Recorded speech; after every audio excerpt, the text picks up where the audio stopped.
We do, thank you, Chair. We've got an apology from Councillor Watts for this morning's meeting, but she is hoping to join via the Teams link. Thank you. Thank you very much. We've got the confirmation of minutes. Are we content with those minutes? That's great. I'd just like to take an opportunity at the moment just to raise something that we have discussed before, which is the independent member recruitment. I just wonder if Joan would like to say a few words about how the progress is. No problem at all, thank you, Chair. So we're in the process of seeking an independent member for the committee to support in line with SIP for guidance. So we have had an advert out in the Tavistock Times. Hasn't proved too beneficial on replies, unfortunately, but we do also have it advertised on Devon Jobs.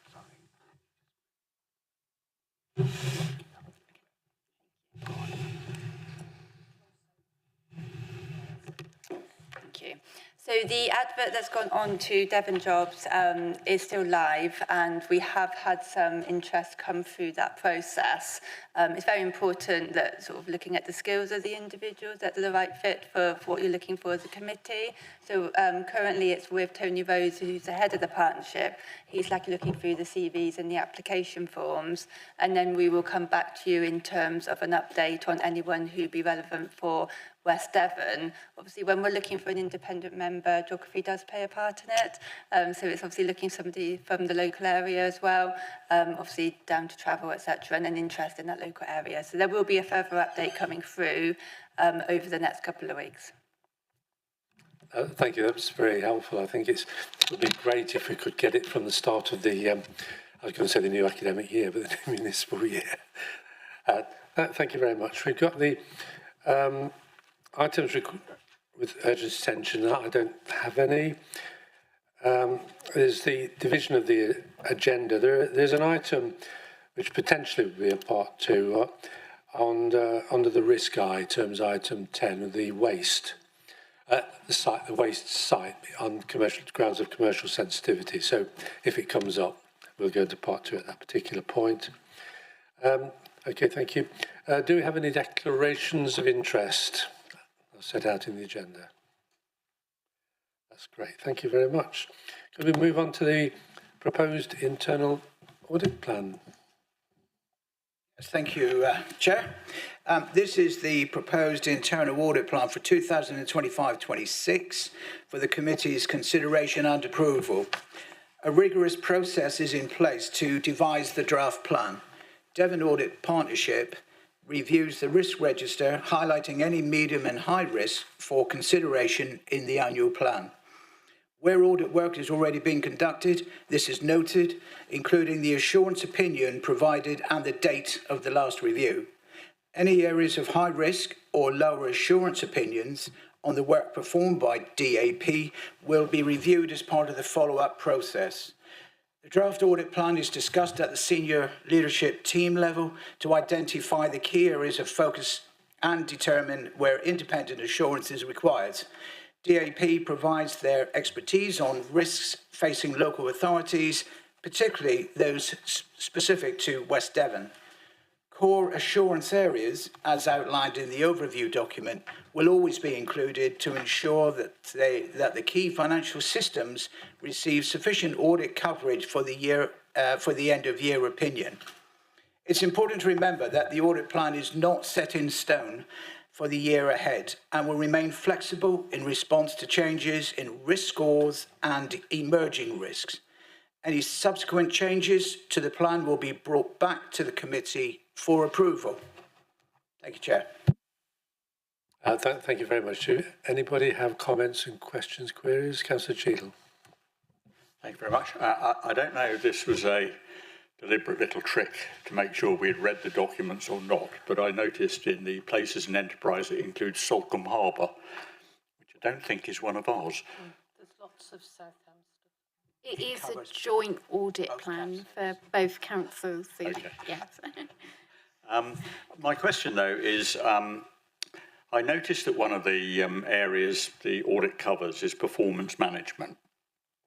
And my assumption is that what the audit is looking at is the way in which we do performance management, not the performance that the performance management is managing, if that makes sense. Yes. But my question is, in looking at the way in which we do performance management, if it's thought by the auditors that the actual performance is not what it should be, do they draw that to our attention? So perhaps Joanne would like to speak to that. Through you, Chair. Thank you.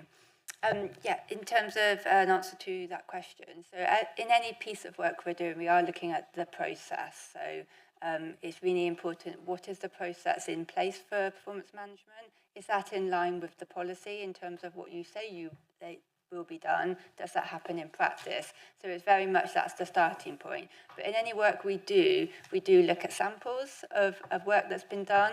So we would look at some of the detail behind that to look at it's in line with the policy and the procedures that's in place at West Devon on performance management.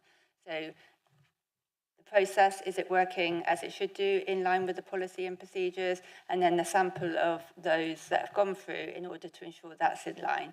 So it does get down to the detail in terms of that. But obviously, we can only give assurance on the information that we're seeing as part of that process, and ensuring that that process has been completed from start to finish in line with that, the key controls are working effectively, is what we're giving our assurance on.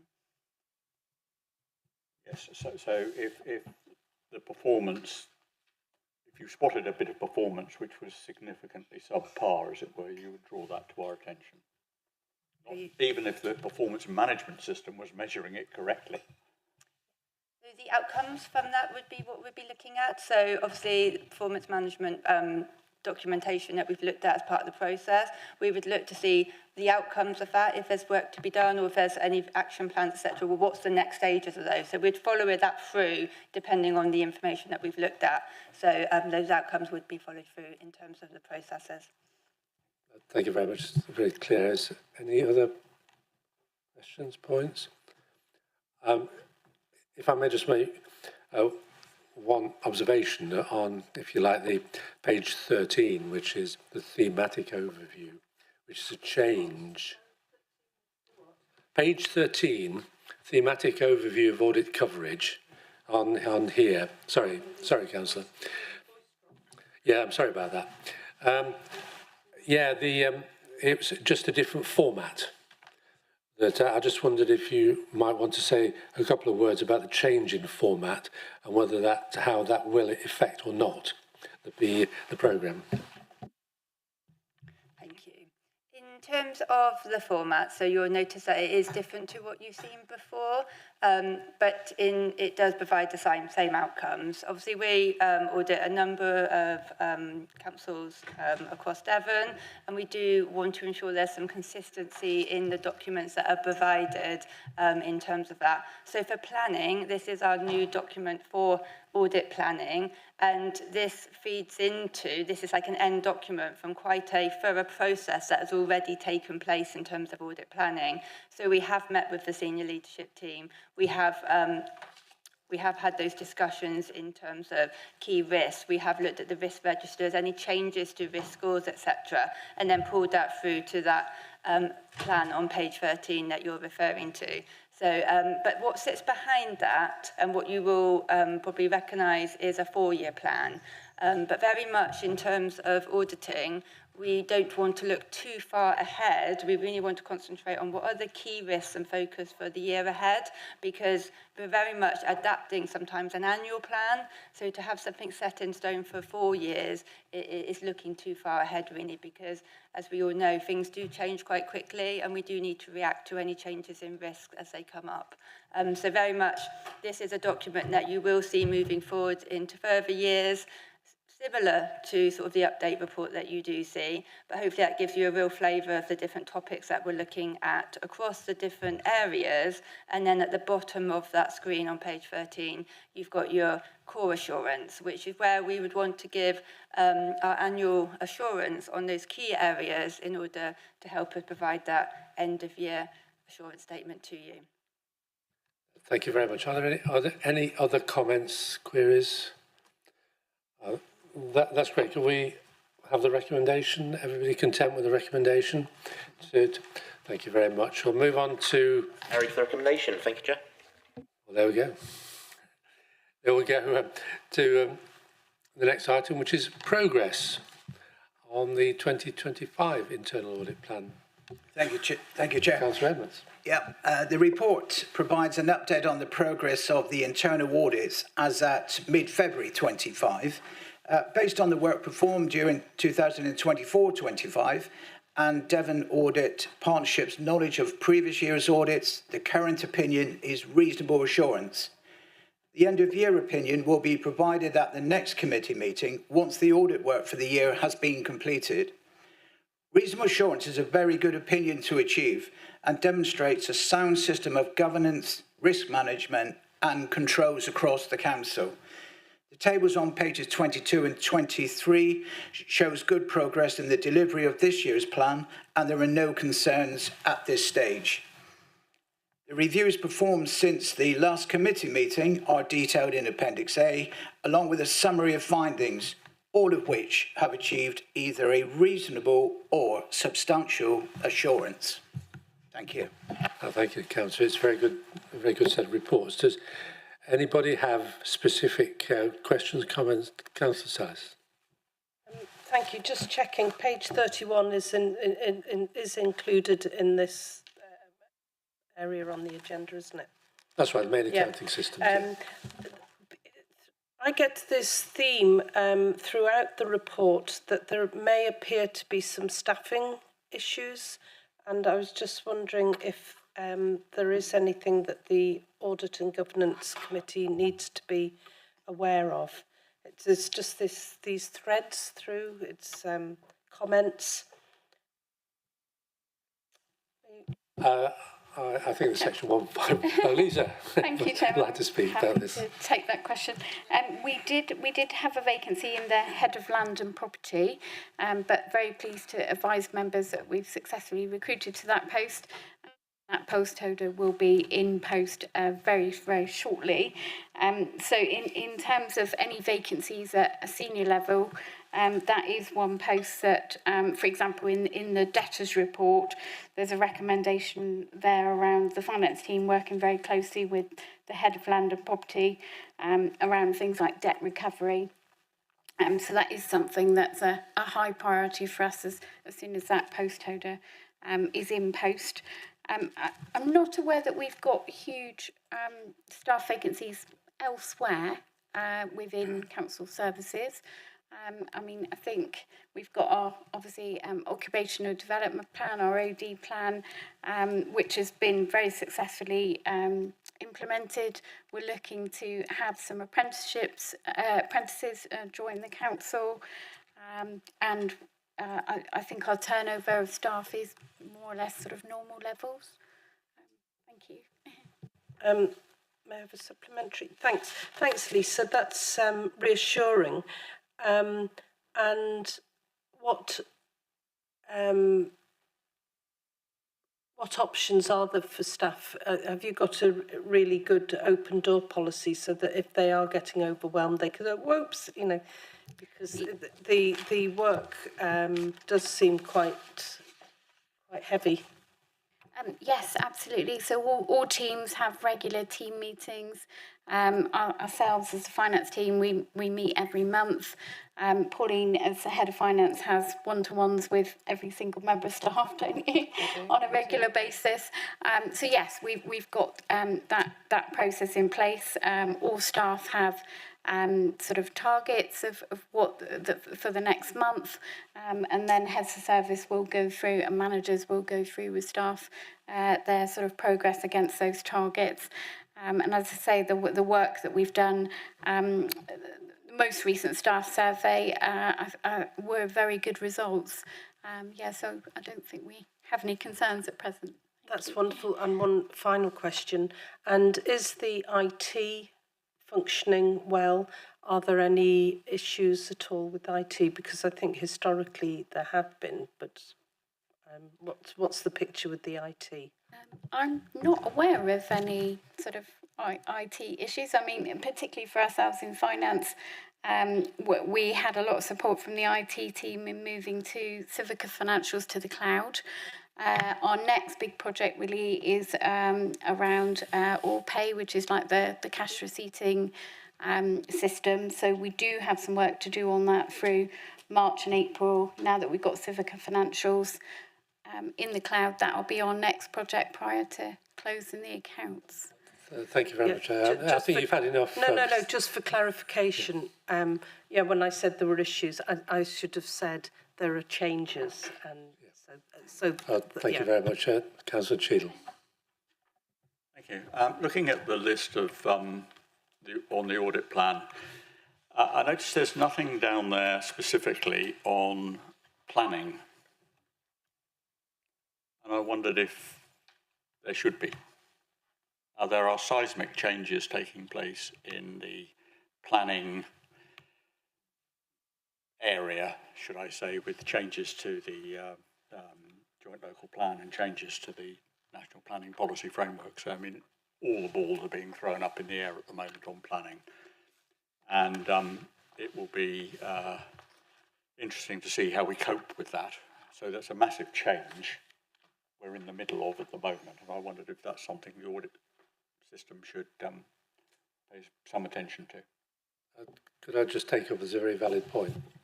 If we just go back to the process, to the new format, if you like, that you presented, one thing I think we need to sort out very much is to establish a process whereby members' concerns on this committee can channel through to be properly considered. I'm wondering, I'm now looking at Lisa, if we should not be establishing a process, a formal process, to take on. I mean, it's a real issue that if you do one thing, what are you not doing? And I would like this to be, if you like, put forward in an orderly fashion. I would just ask for comment, please. Yeah, thank you, Chairman. So within the audit plan, and Joe will confirm this, it is a 4-year audit plan. So all services will at some point during that 4 years have an internal audit. I mean, we can find the date of the last time the planning service had an internal audit. It's not due to, I don't think it's one of the ones on the list for next year, but that will be because it's had a recent audit, and it probably will be in the plan for 26-27. I mean, with regards to the changes to the planning framework, we do have Mr. Powell on the call who may be able to come in with regards to that. I know we've done members' briefing around that, but I'll probably hand over to Mr. Powell if that's okay. Thank you. Afternoon. Carry on. Oh, sorry. Thank you. Thanks, members. Yeah, certainly. I think there was an audit done of development control, I think 18 months ago, which came through with substantial assurance. I certainly agree with Councillor Cheadle's points about the ever-changing environment for planning. I suppose from an audit perspective, it would probably make more sense to do an audit next year, 26, 27, when those changes have been put in place and we put in the right systems and so on, rather than doing it this year, because at the moment it is a completely changing climate for us in terms of what's going to happen around the local plan and changes to the NPPF and development control. So, I mean, we'd be happy to have an audit, but I think none of the changes will be in place as yet. So that's probably better to leave it for another year. Thank you, Chair. I'm happy with that. Perhaps we can put a marker down now that that's definitely something we will do next year. I think we should, if the committee doesn't mind, that we should note that, particularly for next year's plan. Yes. Thank you. Councillor Oxborough. Press the right button. I note on page 48 of the report, there's a number of items that are deferred until 25-26. Is that going to add to 25-26 workload in such a way that it might impact on the completion of work for that year? Will extra resourcing be required, or is that all taken into account in this deferment planning? Some of those audits are specialist audits like counter fraud and VAT that I know Devon Audit Partnership will source in that from sort of external experts within their team. So we're not envisaging that will have an impact on 25-26 purely because of the way we buy in those services. But I'll hand over to Jo. Thank you. Happy to come in and add to that. Thank you, Lisa. So, yeah, no impact in terms of us completing that. So some updates will come to the end within our end-of-year report that comes to the next committee. So the counter-fraud report will come to you at that point as well with the assessment work that we've taken place. So that will tie into that. It's quite usual that there's some work that carries forward and is carried out in April. What's key for us is that we do that work and we finalise it prior to the end-of-year report that does come to you at the next committee. So you will see that wrapped up within that one. I would just mention that IT has been mentioned here, that work is currently ongoing. Our IT audit work is ongoing, and that will be fed into the end-of-year report for the committee as well, which will give you the assurance opinions on the work we're doing IT at the moment, which is firewalls and patch management. Thank you. Is that okay? Thank you. Are there any other comments or queries about that? Very good report. Well, thank you very much. Are we happy with the recommendation? Okay, we'll move on to 8, which is Bishop Fleming as Mark. Thank you, Chair. So we've got the external audit plan for 24-25 in your agenda today. So that's starting on page 49 of your pack. I won't take you page by page, just to highlight some of the key points within it, really. So page 53, we set out our level of materiality for the audit. That is 0.639 million or £639,000. That's comparable with last year. This is currently based on last year's audited accounts. We'll obviously review that when we get the draft accounts through for 24-25. The level at which you've probably heard the term triviality, that's the level at which we report to committee any errors above that amount. So that's 5% of materiality, so that's currently set at £32,000. Significant risks that we've identified during the audit are set out on page 54 and 55. So these will look quite familiar from last year. So we've got the management override of controls. So that's a non-rebuttable risk under the ISAs. So our work there looks at areas of estimation, critical judgment, and in particular looking at testing of journals. We've then got the valuation of land and buildings and the valuation of investment property.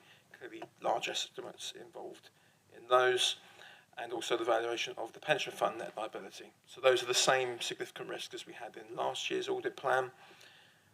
We can confirm also that we've rebutted the risks of fraud in both revenue recognition and expenditure recognition for West Devon Borough Council. We have identified one other risk for this year.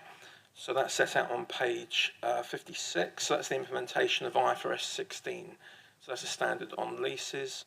So we've set out some detail there. So it's something that's been put off for a number of years for implementation in local government accounting.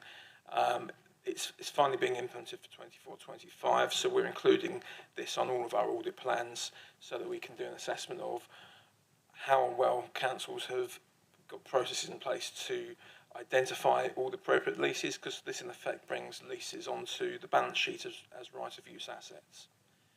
And that's something we're having discussions with management, and we're actually looking at that as part of our interim audit at the moment. Value for money. So the other part of our audit is looking at value for money arrangements. We've not identified any risks of significant weakness at this stage. So that's obviously a positive following on from the Clean Bill of Health on your auditor's annual report for last year. A couple of things just to highlight. We've got the detailed timetable for the audit is set out in section 3 from page 58. Obviously there's a few to be confirmed in terms of exactly which meetings we're reporting to. And the audit fee is set out in section 4 on page 59 of the audit plan. So that's the scale fee set by PSAA. There of 136,152.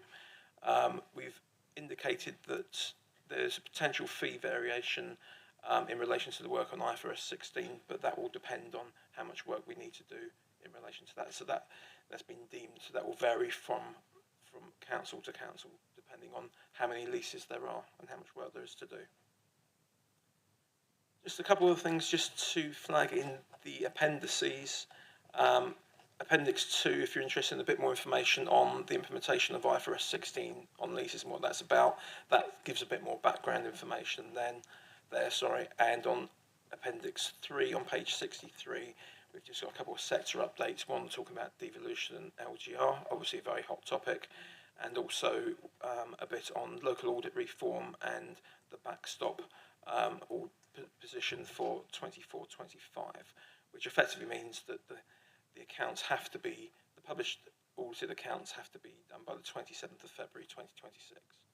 But our timeline is significantly in advance of that, and as a firm we're not planning for anything to go beyond the end of the calendar year. I'll stop talking now and take any questions that members have. Thank you very much. Okay. Councillor Ball. Thank you, Chair. Through yourself, audit fees. Obviously got, as you've said, as we know, the PSAA set the sort of main fee. But you're talking about obviously this variation, which at the moment we don't know how much it's going to cost. I suppose my two-part question. One, have we got a ballpark figure? So we've got an idea of that. And secondly, when will we know the figure? Will it be on completion of the work, or will there be a calculation of what the work's going to be, and therefore we'll have a fee up, beforehand? Please, thank you. We don't have a ballpark figure at this stage. As I said, we're having a look at what the council has done in terms of its arrangements as part of the interim audit. We will confirm the proposed fee variation, so we'll communicate that with management, and that will appear in the ISA 260 audit completion report at the conclusion of the work. So we have to go through that process, and then once we've reported it both through agreed with management and reported it through the audit committee, audit governance committee as those charged with governance, it then goes to PSAA for their approval. So PSAA actually approve any fee variations. Supplementary. Thank you. So just to be clear, we won't know how much it costs until you've done the work, but the second part to that is the PSAA will confirm that that's a fair and accurate price for the work. Is that what you're saying? Yes, that's right. So PSAA they'll consider the fee variations across the whole scope of the audits within their various frameworks from the different firms, and they'll make a judgment then on what they consider reasonable, and if they'll quite often ask follow-up questions and challenge their ask for additional evidence to demonstrate the amount of work that auditors have done to support any particular fee variations, anything that they consider to be outside of the norm. Thank you. It's very clear. Councillor Sellers. Does anybody scrutinise the PSAA? Yes, I could answer that, but I don't want to waste the committee's time too much on it. But it's a big area. It's a well-founded organisation, a national organisation. It's got its own structure and its own auditors as well, I have to say. But I don't want to bore the committee with the detail of that. So I think it was a simple question. No, it's really, really important to the whole sector question. I appreciate that, but it's actually, we are where we are on the PSAA, I'm afraid. Any other questions?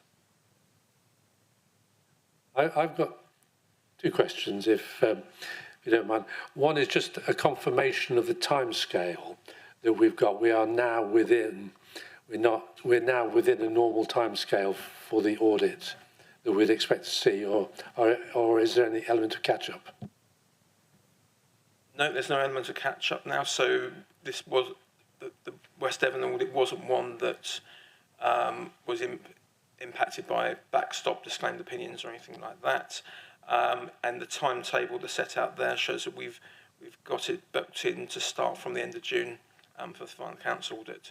So very much our intention is to get everything pulled back into a normal timeline so that people don't feel that, well, audit bodies and councils don't feel that the audit is still continuing months and months after it begins. So, excellent, thank you.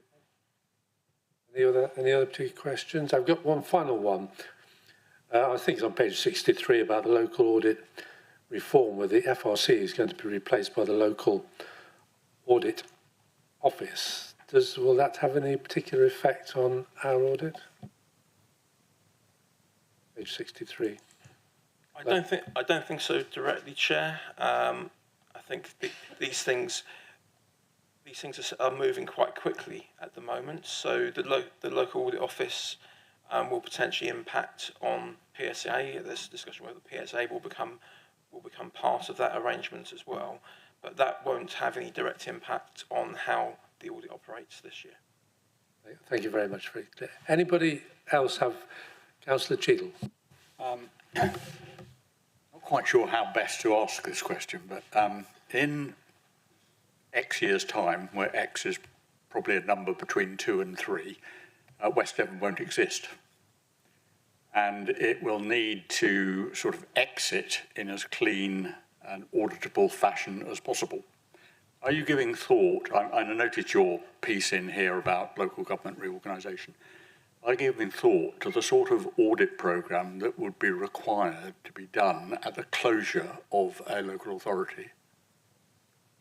I think it's probably early stages to be developing an audit programme at this stage, but there are significant discussions going on throughout the sector on that, and we've actually got experience within the firm of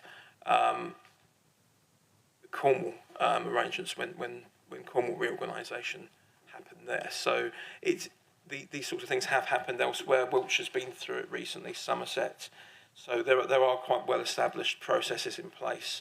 We haven't had any detailed conversations yet because clearly there's no firm timelines, but given that our firm operates only on non-major local audits, so our client portfolio is predominantly district councils, is clearly something we're very conscious of and keeping abreast of developments. Thank you.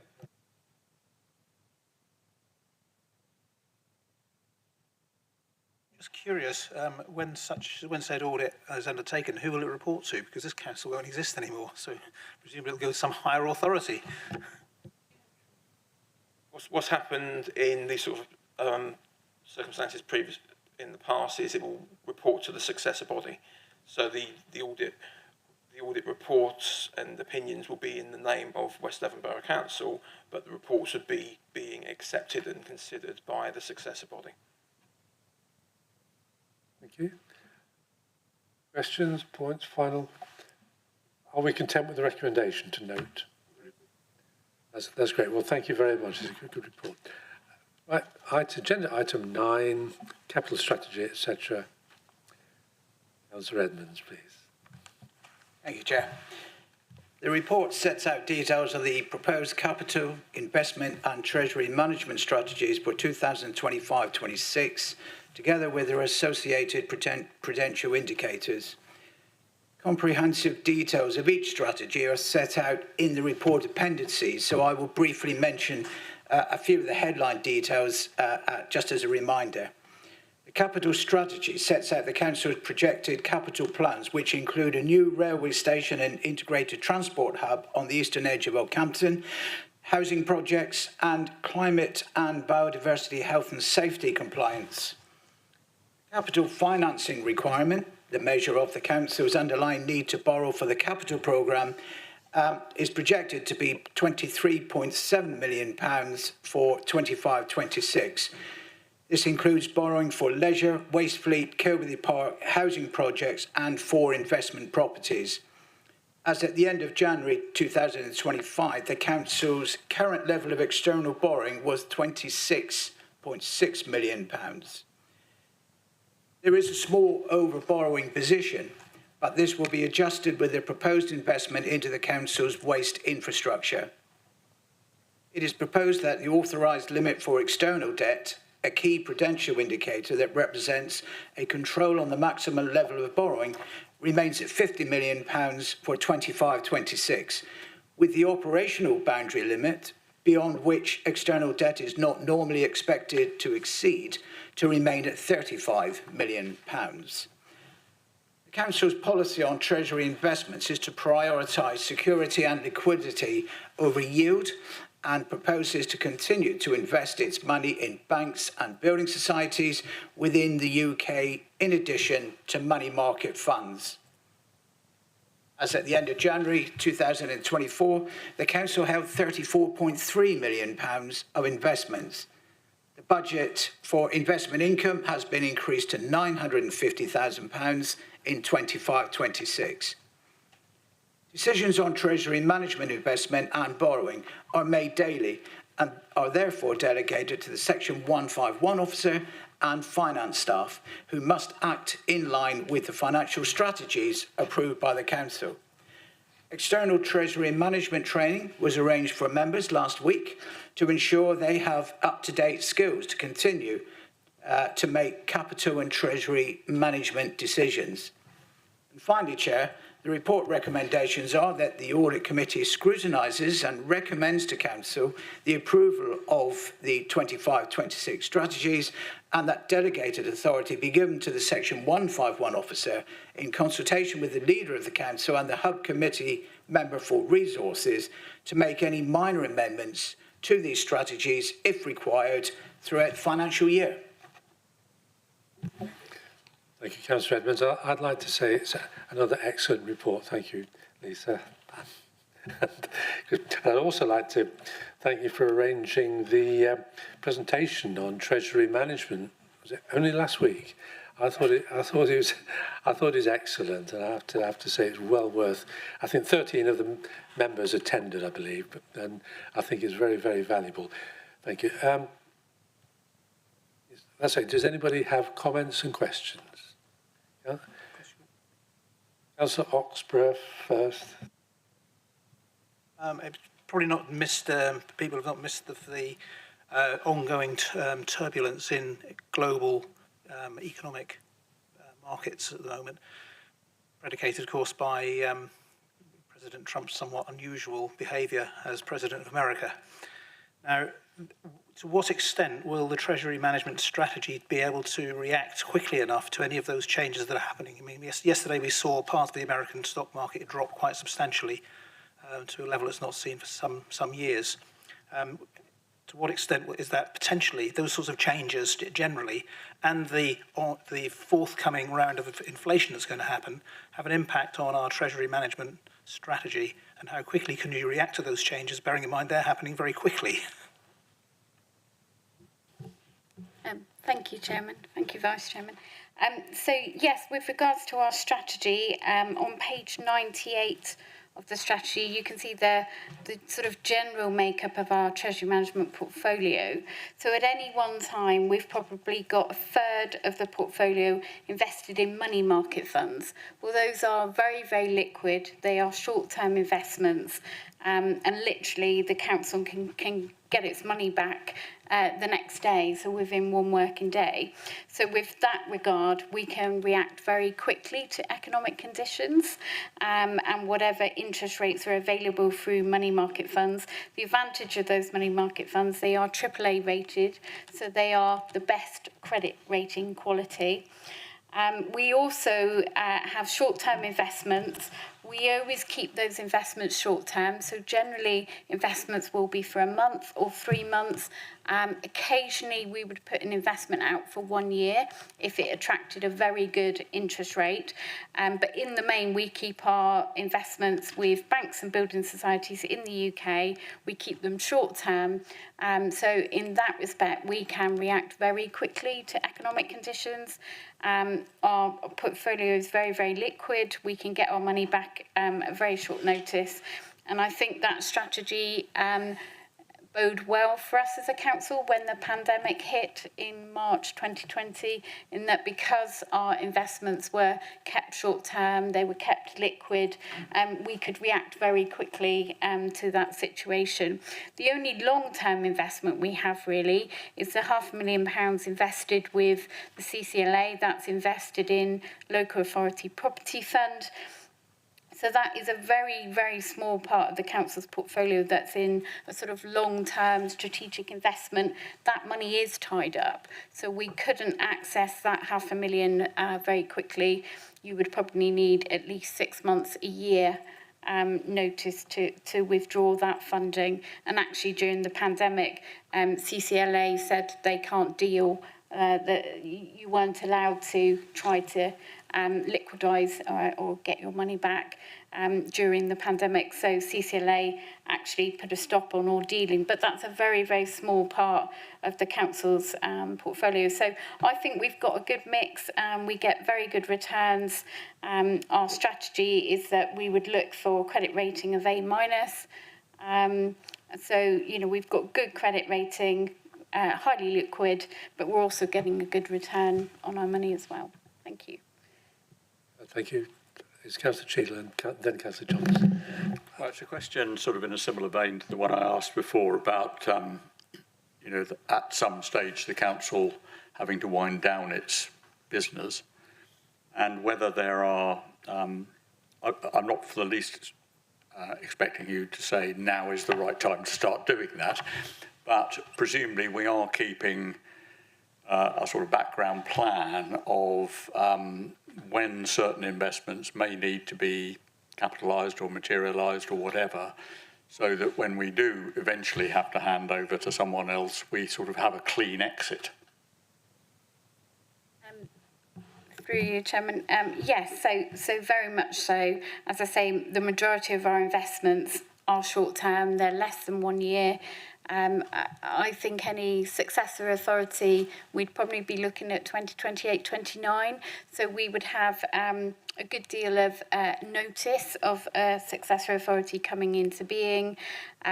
We would obviously speak to CCLA about the long-term strategic investment, the £500,000. Other councils also in Devon invest in CCLA, so we would all be in the same position. But I think the way that would work is that long-term investment would just transfer to the successor authority. So yes, we will very much obviously keep that in mind as things progress with local government reorganisation. Thank you. Councillor Johnson then. Thank you, Mr. Chairman. Through you, if I can ask Lisa, please. There are, on page 119, there are lists of ratings for various countries. How often are these and other ratings updated, and how often are you advised of those updates, please? Thank you. Through you, Chairman. We get daily credit ratings through from our Treasury Management Advisors. So, yes, we've got access to the system on credit ratings, and that would change daily. I think it even changes hourly.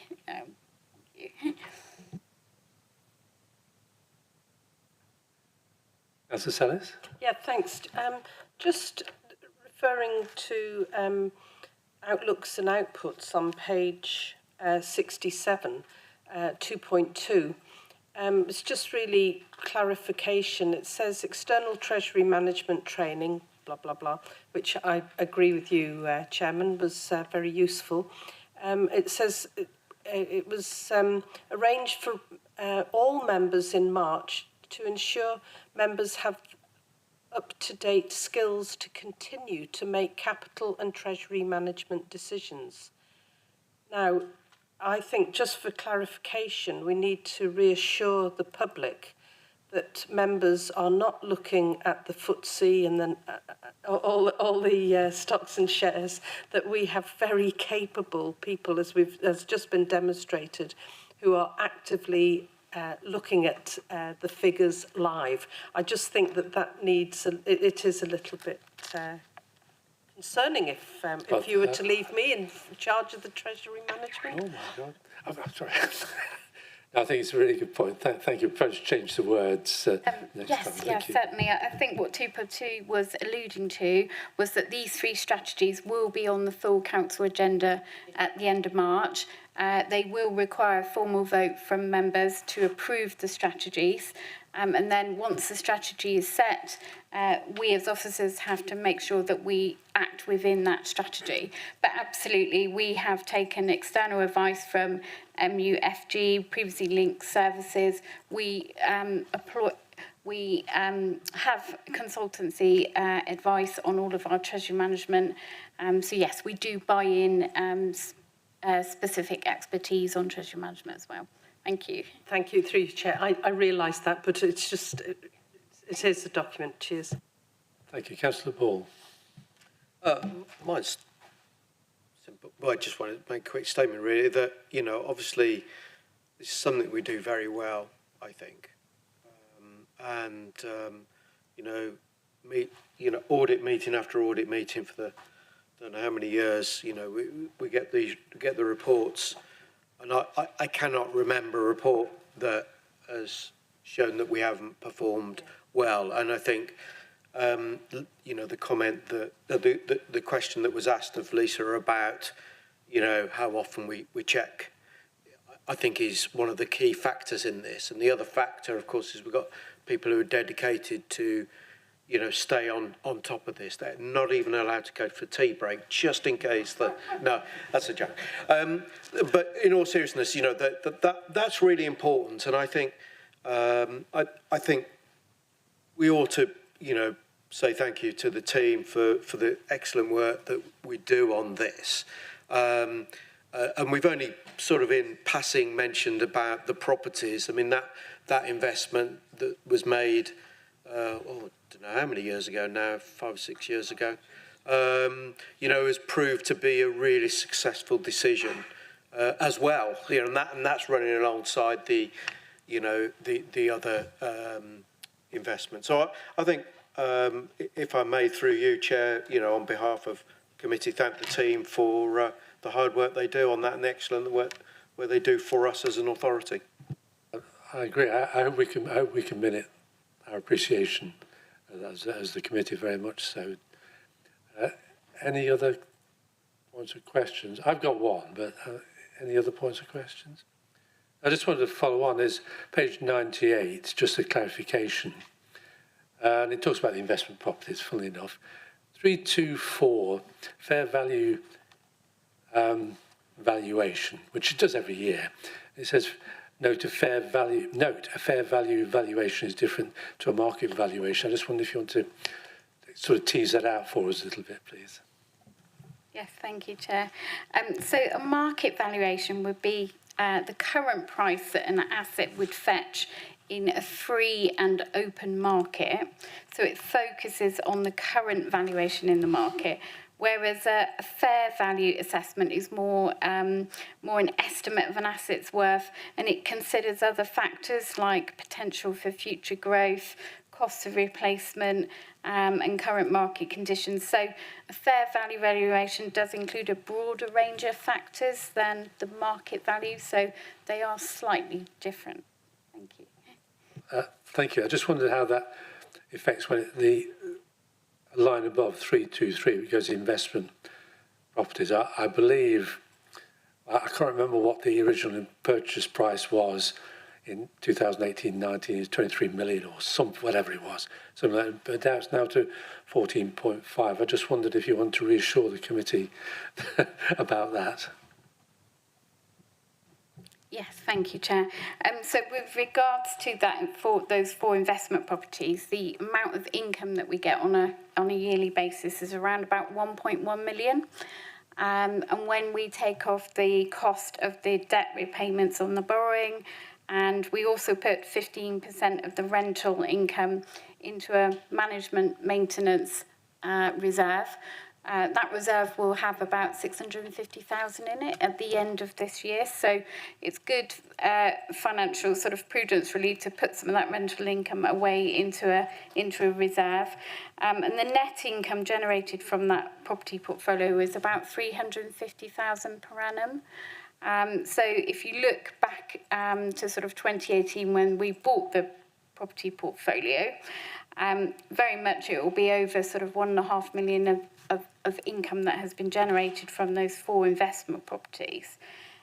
With regards to their sort of fair value valuation, as we've discussed, that is different to a market valuation. All the time that we are holding those investment properties, over a period of time, obviously these are long-term strategic investments, there will be capital appreciation on those. So that will be in addition to the sort of net income that those investment properties are generating. In terms of how much rent are we collecting of that 1.1, it's always around 95-98% of the rental income. So even during the pandemic, rental income payments, kept on track. So that portfolio is continuing to serve the council well. There is a regeneration investment committee that receives a specific report on those investment properties. But those are properties that, we are looking to hold for the longer term. Thank you. Councillor Oxborough. Just out of interest, were those properties liquidated? What would be the balance on the account in terms of what we'd have left over, having repaid the loans they were purchased with?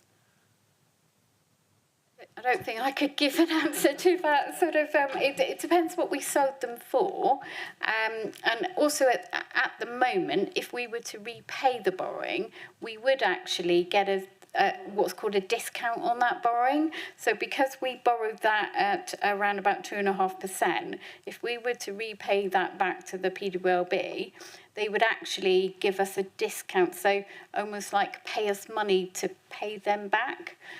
Because obviously they can loan that money to another authority at sort of 4.5-5%.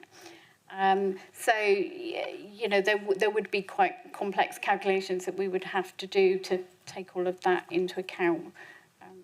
So where my mind is going here is if the sum total of the result of cashing in those investments exceeds the potential gain from those investments over the remaining duration of the life of West Devon Borough Council, would we not be better to surrender them now and use that money to do something useful before this council ceases to exist? I don't want to particularly go down this path. I don't think we're going to go down that path. It's not an audit question, but it just raises the question. Yeah, but I think it's... Yes, I think that's actually, it's a really good question, but it's not for this committee. But I think also there's the accounting implications to selling that would be quite eye-watering, pretty bad. You wanted to say, Cam? Well, Lisa's absolutely right. The key thing to bear in mind here is the long-term nature of these property investments. They're not short-term investments. So the only time that this current valuation would become a concern is if we realise the investment. So, the borrowing was taken over a 50-year period. So that gives you an indication of the length of term that we envisage that these assets would be held. And there will be fluctuations, as in any market. Councillor Oxford's mentioned stock markets this morning. We see, rises and falls in stock markets and in any other market. That's the nature of the beast. So it's important, I think, to keep in mind that long-term view, and certainly remember as well the welcome income that the properties are generating. And it's hard to think, how we would have coped without that over in excess of £1 million, which has kept services going without having to perhaps make some really difficult decisions over the last few years. Thank you very much. I totally agree, Chairman. And the difficulty with selling those properties would be that you wouldn't have that net income stream of £350,000, which per annum, which over a period of time is going to increase because your rental income will go up with RPI and CPI, whereas your debt will be fixed at that amount for the next 50 years. So a successor authority would benefit in the same way that the Borough Council has benefited from those investments. I think it's a really good discussion, and the reason I raised it was a £2 million movement. on the fair value, but I don't think it's this committee's role to start talking about things like that. But I think, is it the Investment and Regeneration Committee that will be reported, I guess, Councillor Edmonds? That's in the diary, I think, for the 25th of March, Chair, but you're right. It is absolutely correct that this figure is discussed, and that, so that members do have an understanding of, you know, that figure, how it's calculated, the impact of that, and so on. So it's a very useful conversation to have, just to reassure members regarding the portfolio and its performance. Absolutely. Councillor Salas. I would comment that we are audit and governance, and it was a very sensible question, and it is appropriate, you know, to be aired. That's all. Absolutely, it's an appropriate question because we are challenging, if you like, but the answer that it's not an operation. This committee is not operational, so it's not appropriate here for us to discuss whether we should be selling or buying or all the goods. I totally agree. I was referring to the figure that's in the report of the current valuation, but it's useful that members have an understanding of these, and it takes me back to the previous question, one of the previous questions about training on capital and treasury management. That an overview is important as members, so that we do have some understanding of the impact of these decisions, and certainly in terms of the capital programme, members will be deciding what is and isn't in the capital programme ultimately, and the figure at which we set our treasury management budget, and so on. So it's helpful to have a working knowledge of these items, so that they are able to make informed decisions when the time comes. That's very clear. Thank you very much for that. Anybody got any questions, queries, further comments and so on? That's great. Well, thank you very much. Can we move to the recommendation? Are we happy with the recommendations? I'll take it yes. That's approved. Thank you, Chair. So it's now, what is it now? It's item 10. Risk update and framework. Strategic risk update and framework. Yes, thank you, Chair. Well, this report provides an update on the Council's strategic risk register as at the end of February, and asks the Audit and Governance Committee to consider the updated register, which you will find at Appendix A. The Council adopted an updated risk and opportunity management strategy in December 2023. Strategic risks are those requiring significant management actions, control and monitoring, and the strategic risk register is part of the overall risk management approach, alongside service and project specific operational risk registers. During this period, 2 new risks have been added to the register, one related to local government reorganisation and another concerning the delivery of required works at the Council's waste site. A recent internal audit of the Council's risk management approach has been completed, resulting in a conclusion of substantial assurance. Thank you, Chair. Thank you. That's always good news when you get a substantial assurance from that. Comments, questions? Councillor Cheadle in the first instance, then Councillor Oxbridge. Thank you. It's always interesting to have a look at the risk register. Looking at the matrix on page 128, where the all but the 2 new risks are portrayed. We used to, I seem to remember, have arrows on those to show how the risk had been mitigated since the last time they'd been reported, which I always found was useful to say that our mitigation action was either working or it wasn't working. So I would welcome the return of the arrows if we could do that. The second point I'd make is on the 2 new risks. Having read them, the local government reorganisation one, fully understand why that's now, an identified risk, and also why, in a sense, we didn't see it coming if it was a consequence of the election. But I think the summary in that page doesn't really explain what the risk is that this risk is trying to tell us. It tells us that, briefings are going on to make sure everyone's sort of kept aware of the moving situation, what have you. But the real risk, to my mind, is over the next 2 or 3 years, we could become sidetracked into long and tedious debates on reorganising wiring diagrams and the like, and take our eye off service delivery and other things that are important. So I think I would welcome that risk being articulated perhaps more explicitly on exactly what we do think the risks are of local government reorganisation. I've mentioned one of them, which is simply in the sort of planning function. Not knowing where we're going for a couple of years means we won't be writing a plan. Not having a plan gives us a risk, for example, and that's just one. So I think that needs fleshing out, not immediately, but when we're in a position to flesh it out, it needs much more articulation, I think, to be absolutely sure we're covering that base. And my final question is on the waste one, which is new. Without wishing to be sort of in any way I wondered if could we just deal with these risks separately? For that particular waste one, I did say at the start of the meeting, we might have to go to part 2 for the waste. So I don't want to start diving in and out of part 2. So if we could, if you wouldn't mind, Councillor Cheadle, just holding back on that. Chair, can I? Yeah, I think Councillor Cheadle raises a very good point. I guess it could be a case of how long is a piece of string, because there could be a number of risks associated with this reorganisation. So I tend to agree.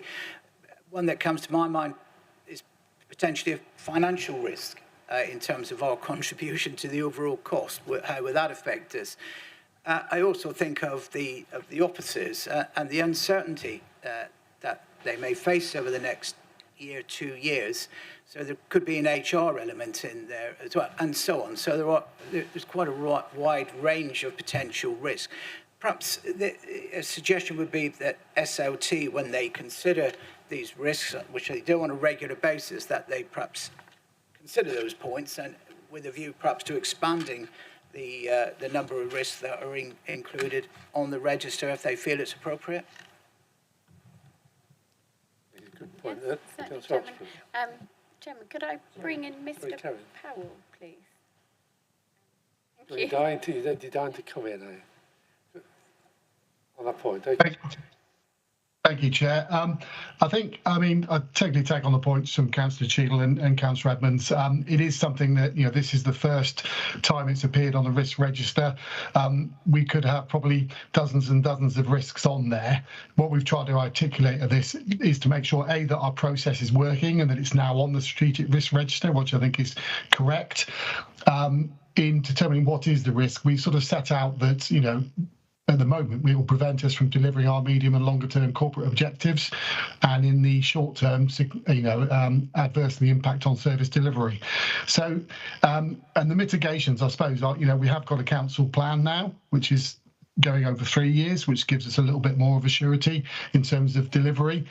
And in terms of managing and mitigating risk, we're trying to keep staff on board, making sure that their concerns are being picked up by having regular staff briefings and directorate meetings, giving individuals the opportunity to look through their objective setting and what they might want to do in the future.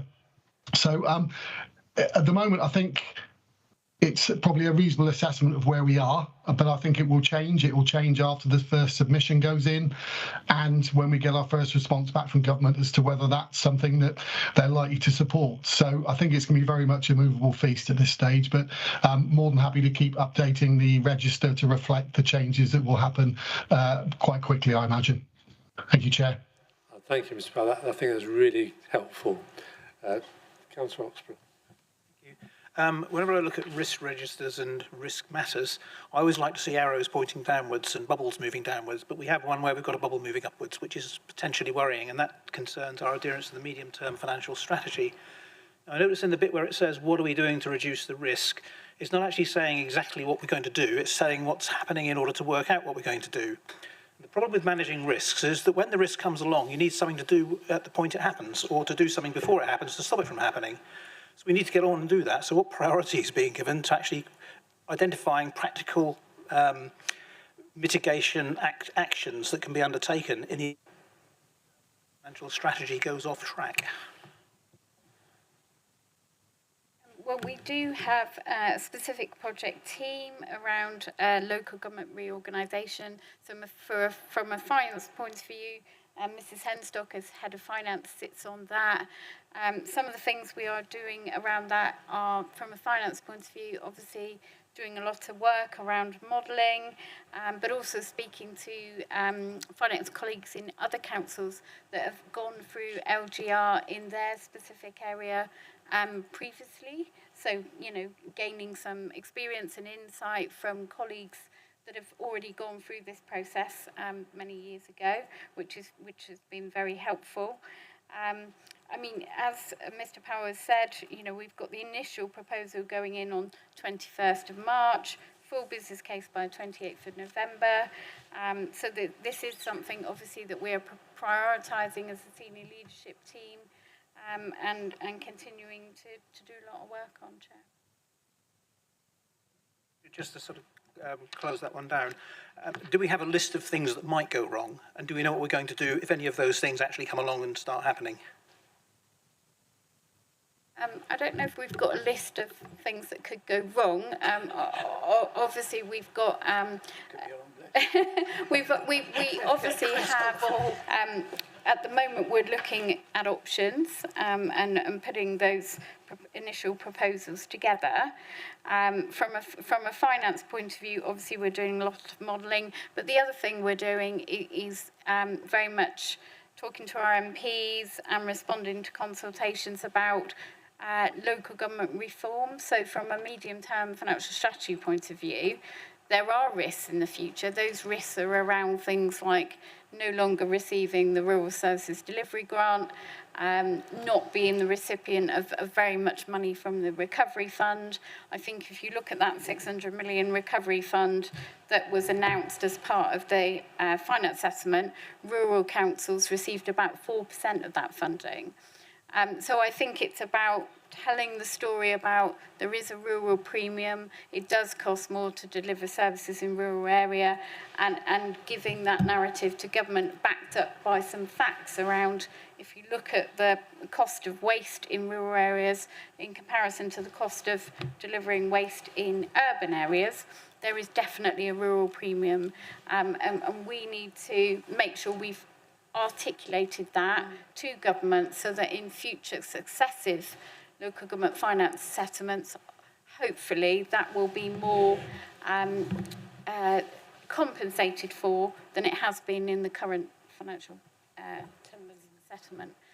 I don't know if Mr. Powell, Chairman, wants to add anything to what I've said. Thank you. Do we have any more other comments on that particular issue? No, that's great. No, I don't think so, Chairman. Thank you. Do you have any, Councillor Cheadle? I was just going to ask on the other risk, the waste risk, and I wasn't not trying to be clever here, but didn't we see this one coming? Could we move into... Sorry, you're right. Whatever form of words it is, we have to move into. Could we agree to move into part? Consider the following resolution to exclude the public and press. That in accordance with section 100A4 of the Local Government Act 1972, the public and press be excluded from the meeting during consideration of the following items of business in order to avoid a likely disclosure to them of exempt information as defined in paragraph 3 of part 1 of schedule 12A of the Act. Seconded. Thank you. And I get my eyes tested.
out. That's the one. So are we...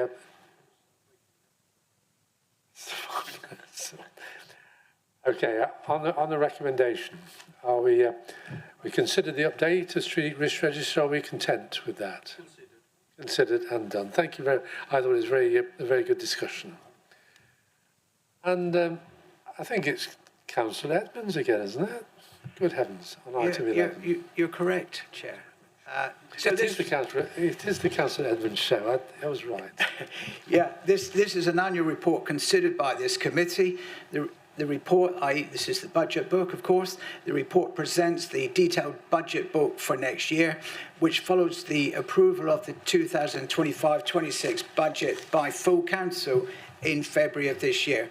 The budget book outlines the council's revenue budget broken down into the 4 directorates: customer service delivery, place and enterprise, strategy and governance, and strategic finance.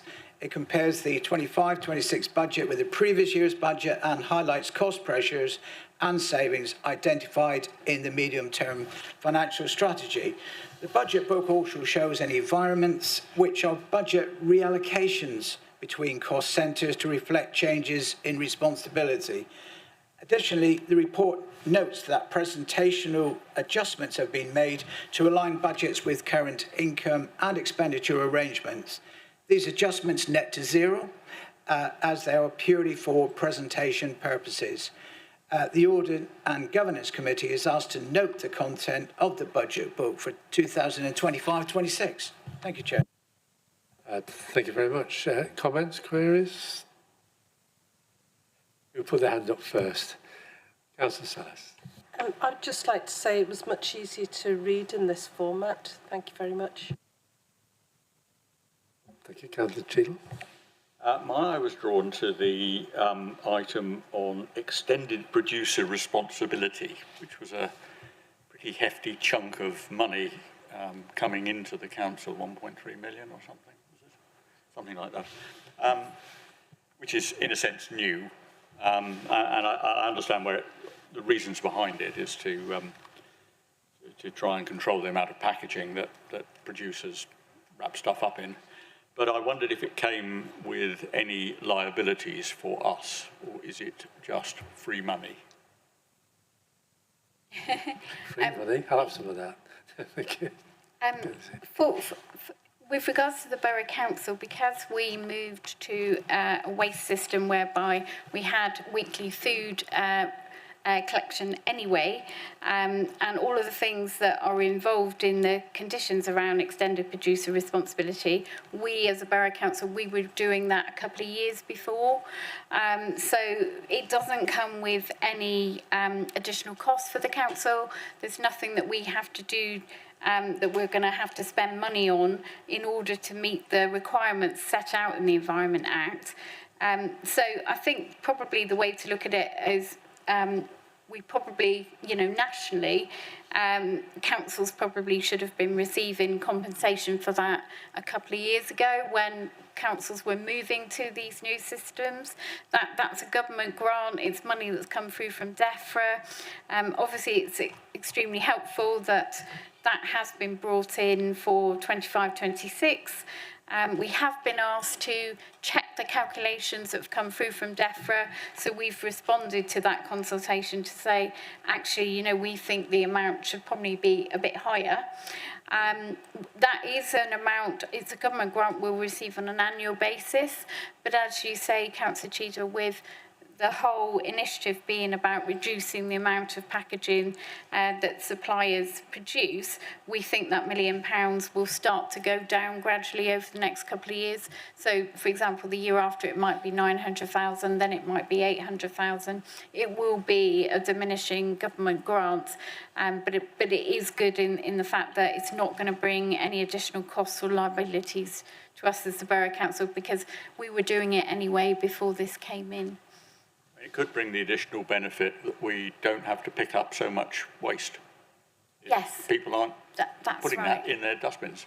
And obviously one of the drivers is, to continually increase our recycling rate as well. Councillor Salas. Thanks. Will we be using any of that grant to do another drive with the media to try and update residents about our recycling? There are a lot of new residents and that have moved in from different areas, so it isn't a universal. What's the service? Thank you, Chairman. It's not a universal service nationally, so is there any merit in getting the comms department to do some more update just for all the residents, with using just a little bit of that money? We do sort of regular comms on the waste service. I haven't been told about, you know, we're going to use a certain amount of that for a specific campaign, because I do think that this is something that within the borough, it's quite embedded around sort of weekly food collection. We've had it for a number of years. I think residents are probably quite aware of what to put in what containers. But yeah, that's certainly something I can ask the head of service for waste about whether that's something they think would be beneficial. We don't tend to sort of put leaflets with sort of council tax bills anymore, but yes, sort of, you know, some targeted campaign. It could be online on FaceAid or something like that. And maybe wouldn't cost anything, but there are a lot of new residents. Yeah, no, definitely. Thank you very much. Any other comments, Councillor Ball? Just to follow on from Councillor Sellis's point, I think she's made a very good point, Chair. Obviously there's a lot of new properties in both Oakhampton and Tavistock, and maybe rather than doing a blanket thing, we could just target those new properties. I had a conversation with someone not that long ago who, you know, was confused with the way that we do it here, because it was completely different. Everything went in one box where they came from, and the food was separate, admittedly. But so I just don't. I think Councillor Sellis has made a good point, and I think if we target the new estates, perhaps in the two main towns, and perhaps Hatherley as well, it might be worthwhile. It might, you know, just give a little boost to our service. Thank you. I don't want to go into the weeds on down to operational level on things like that, but they're good points, and I think we could, hopefully there'll be minutes taken away. Are there any more general points do we have on the budget book? Thank you for all that. Can we note that? Excellent stuff. Thank you very much. Shared services methodology. Yep, me again, Chair. Absolutely right. This is the annual report which reviews the apportionment of costs, predominantly staffing costs, between West Devon Borough Council and South Hams District Council. Each year, the shared services splits are reviewed based on the latest caseload data available. Whilst this year's review has shown that most service areas remain unchanged or below the tolerance level set at 3%, there has been a higher allocation of salary costs to West Devon Borough Council in 24-25 for some service areas, including planning and planning enforcement. The resulting increase in staff cost is £58,600, which equates to less than 1% of the council's total salary budget. Details of all the allocations and the methodologies used are set out in Appendix A. Our external auditors have identified the sharing of costs between West Devon and South Hams Council as a key risk area, and it is given high prominence throughout the year, and particularly during closure of accounts. Thank you, Chair. Thank you very much. It's very clear. I imagine if the formula is the same, but it's the actual data which derives the 58,000 whatever difference. I think the previous year we made a positive adjustment, did we not? Any comments, questions? Councillor Cheadle beat you this time. I was just slightly surprised by that comment you've made about this being identified as a key risk. What is the risk that we get the calculation wrong? So the risk would be around cross-subsidisation of finances between ourselves and South Hams District Council. So one of the things that Bishop Fleming will audit as part of their external audit of the accounts is to re-perform the calculation of how salaries have been apportioned between ourselves and South Hams. And we do need to make sure that we get that right within a certain tolerance, because obviously, you know, we are two separate legal entities. The finances have to be kept completely separate. We have come up with a methodology that we think works in terms of looking at cost drivers. Other councils that are in shared services arrangements, they might ask all of their staff to do timesheets. Now, we don't think that is very accurate. That's very resource intensive. You would have to get somebody to collate all of that information for sort of over 400 staff between the two councils. Whereas by looking at the caseload, for example, looking at the number of benefits claims done for West Devon, how many have been done for South Hams, we think that's a more accurate assessment of where staff have spent their time between both councils. They're looking at the methodology. They're looking at the methodology, okay, but also re-performing the calculation done by the finance team to check we've done it right, basically. Thank you. Councillor Sellis. It's been answered. Thank you, Chairman. Thank you very much. Any other comments? Well, thank you very much. Do we approve it, or whatever we're doing it? Note it.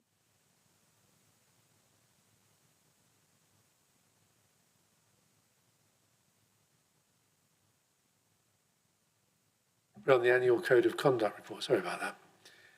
And right.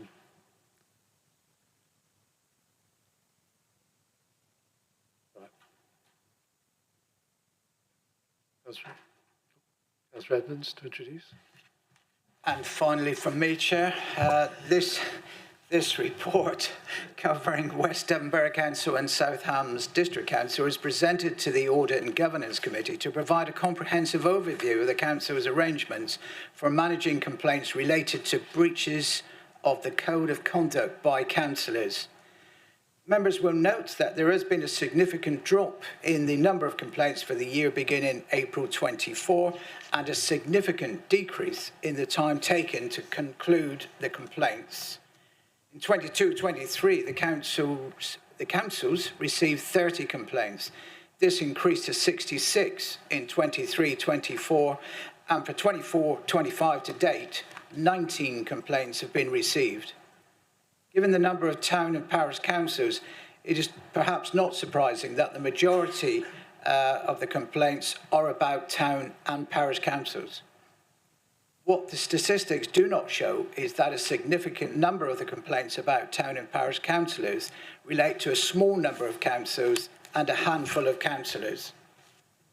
The main allegations are that the subject member has shown a lack of respect towards other councillors, the clerk, or members of the public, and bringing the office or council into disrepute. There has also been a rise in a number of complaints that allege bullying and harassment against other councillors, the public and clerks. The councils have an adopted policy and procedure for managing code of conduct complaints, aiming to set clear expectations on what complaints can be considered and ensuring transparency in handling them. The goal is to complete the initial assessment of complaints within 20 working days. However, due to vacancies in the legal services team and an increase in complaints, the monitoring officer has been unable to meet this target over the past 2 years. The appointment of a deputy monitoring officer in March 2024 has improved support for the monitoring officer, enabling delayed matters to be completed and ensuring that all current complaints are now being handled promptly. This year, 9 hearings were conducted by the Audit and Governance Hearing Subcommittee, all concerning complaints lodged in the previous financial year. Hearings are required after an investigation concludes whether or not a breach of the code is found. The outcomes of the hearings are listed in the report, and the decisions from all hearings are reported back to this committee. The government launched a consultation in December 24, seeking feedback on proposals to introduce a mandatory minimum code of conduct for local authorities in England.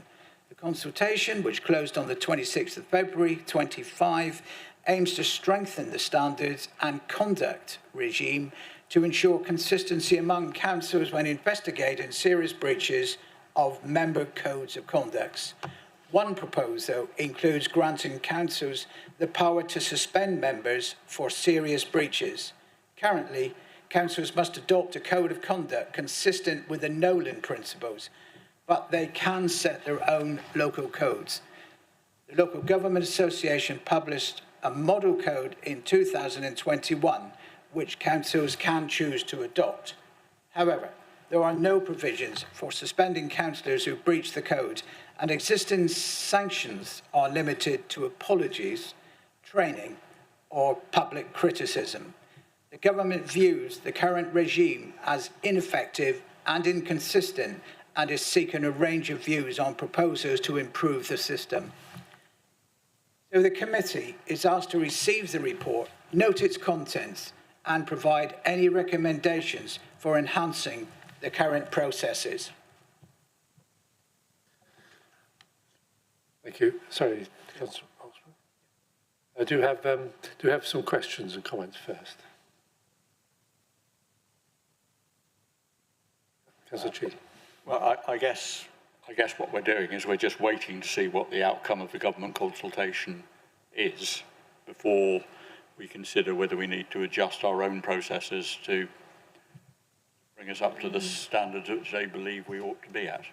That's correct, but there is an opportunity at this time to make amendments to the existing code if members wish to consider that. And I'll go back, perhaps, or maybe this is a good opportunity to bring Mrs. I was going to suggest that. It's a bit like how long's a piece of string, how long we may have to wait. So the consultations have gone in on time, and they close on the 26th of February.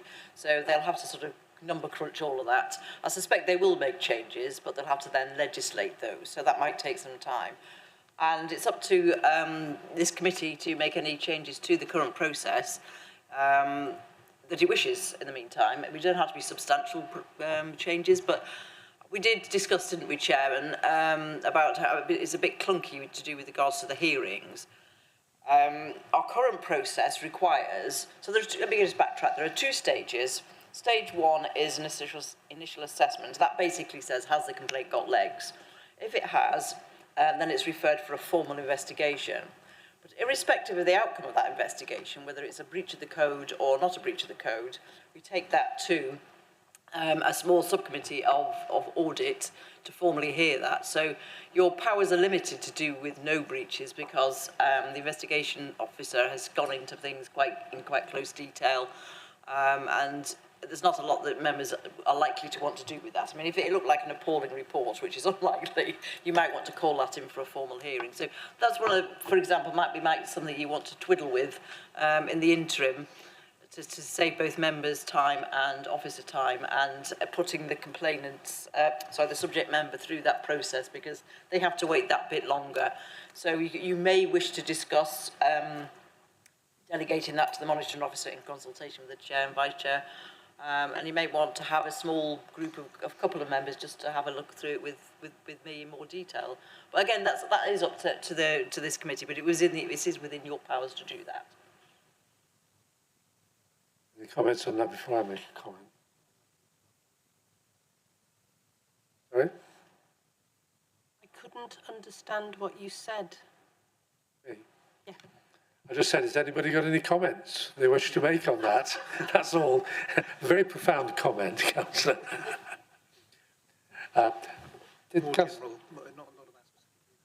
Councillor Oxford, the general comment. The last time we had a report, I think it was about a year ago, I did ask if we'd done any work to monetarise the actual cost of this. We've got it in work days at the moment, number of working days, but the actual monetarised cost, what does that amount to?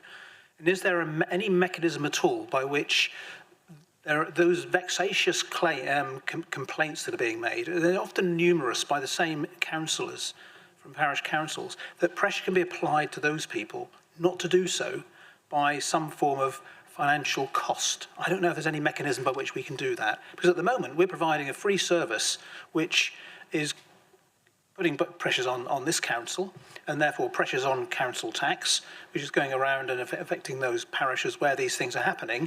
We need to close that loop and let people know that these vexatious claims are causing a cost, and that cost is coming back on the local parishioners in some way. I don't know, it just strikes me as bizarre that they can just do it and get away with it.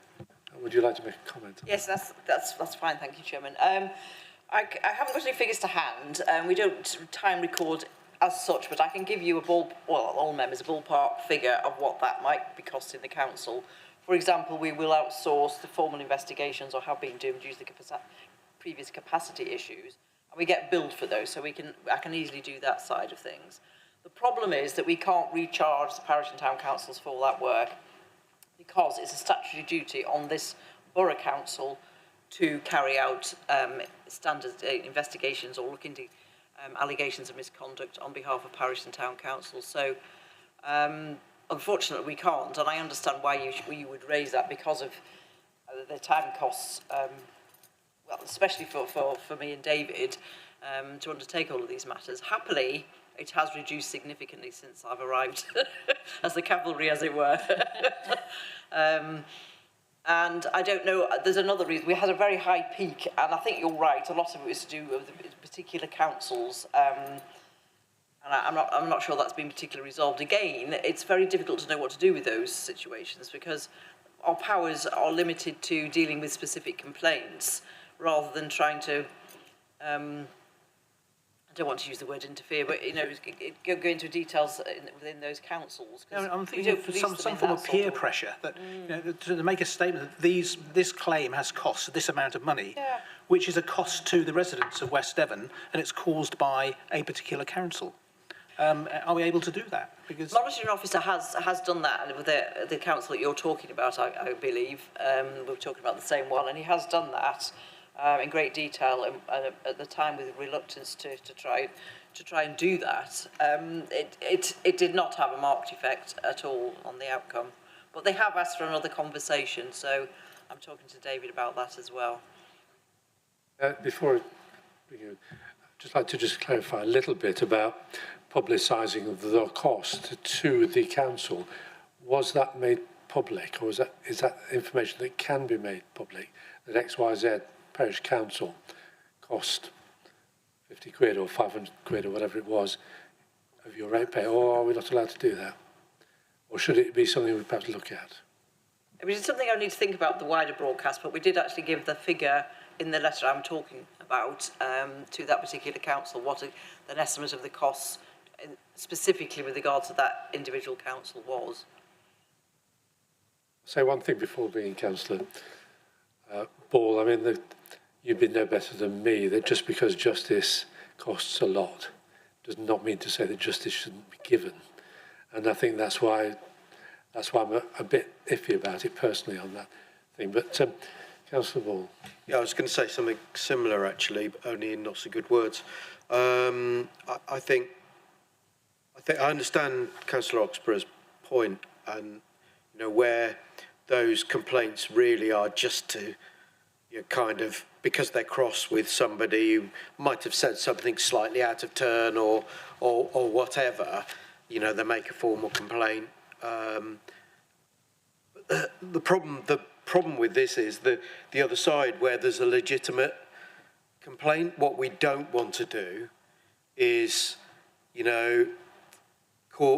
add barriers that would prevent a legitimate complaint because there might be concern of, talk of finance and stuff like that. People should be able to make a complaint if they feel that they have a justifiable reason. Now, whether it meets the criteria is another thing, and that's what the criteria is there for. So, if Councillor Oxborough said something rude to me, which No, I better not say that. You know, I could make that complaint, but that's not enough in itself. You know, there has to be other factors, and I think I completely understand your point, but I think the danger is that we may put off people who have a legitimate complaint. So I'm also a bit unsure about whether that's a bit of a sledgehammer to crack a nut personally, but that's just my opinion. I've got something to say. Has anybody else got any comments? Just adding to that point as well, you know, some of this behaviour is aimed at parish clerks and members of the public in terms of bullying, harassment, which that's very worrying. So there has to be a mechanism, a route for people to be protected. But I take Councillor Roxburgh's point about, you know, the cost. Absolutely. And I wonder, and I don't know the answer, was there anything in that consultation which perhaps indicated that the government may be considering that option? Through you, Chairman, no, there wasn't to do with the costs, but they're trying to strengthen it, the whole process, make it more robust, and also to give some more teeth to the district and borough councils involved. Make sure we have a problem with the compliance element as well, because we have no follow-up. I think there's a couple of points. I'm just trying to sum up the points and on the discussion at the moment. The legal officer proposed that we did a, quotes, tweak, and then described that short. And if, I must say, if it's does not deny justice and it just improves efficiency, I'm all for that. But I don't know, do you have a formal recommendation to make for that? That's the first point.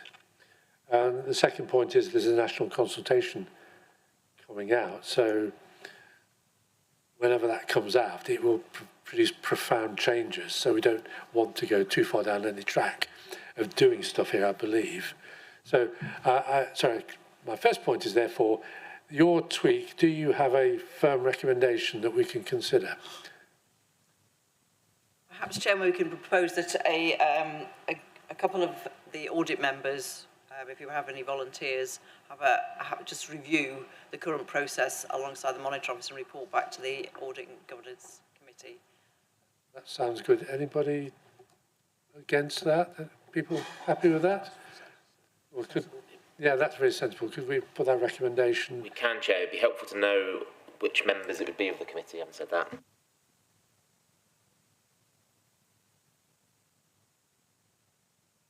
Do you formally propose a second?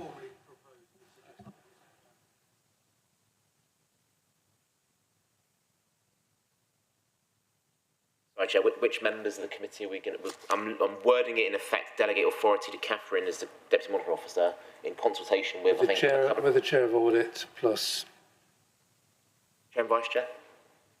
Chair and Vice Chair.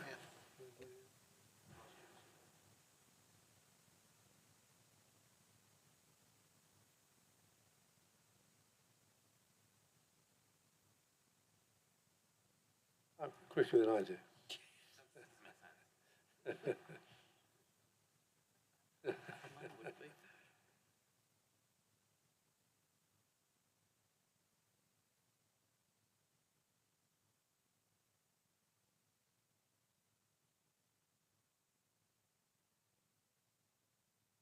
I'm not going to repeat it, you can all read it.